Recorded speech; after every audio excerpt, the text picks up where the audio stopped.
What you'll find within cultures and families, there is a continuum of two very specific mindsets.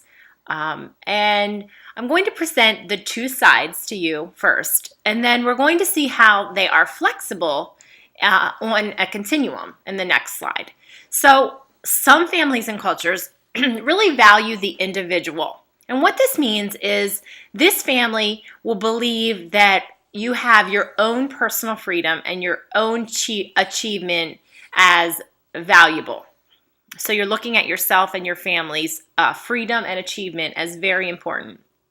They also believe that as a family, you make your own decisions, and these decisions will reflect what is best for you or your family. You also take care of yourself.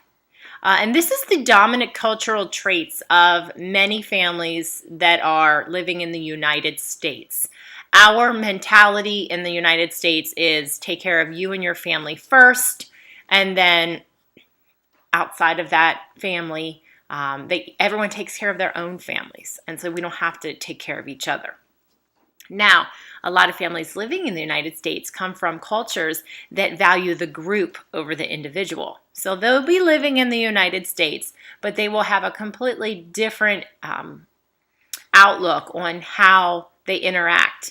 And so people or families that value the group believe that the group is more important than the individual. Now, when I say the word group, this is what I mean. Group as in extended family. So we look at our grandparents, we look at our cousins, we look at our neighbors, we look at people of similar culture or ethnicity within our geographical area. And so the community becomes part of your group, and they really look at decision making based on the group's well-being.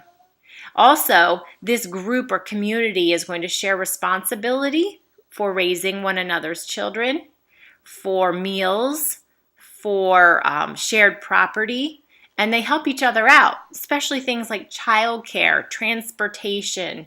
And we see some of this in the other side, but this is more, we make decisions based on what is best for the group, not for our individual family unit.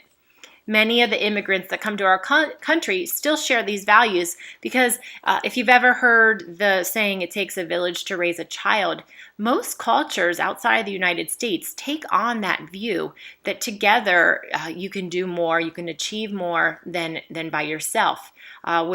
Within the United States, we feel like we're out for ourselves.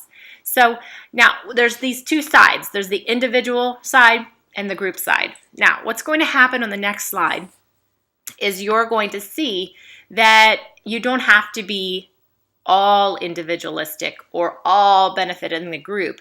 You're going to be able to be flexible within a continuum. So some of the things you might be more individualistic, and some of the things you might be more accustomed to working toward the benefit of the group.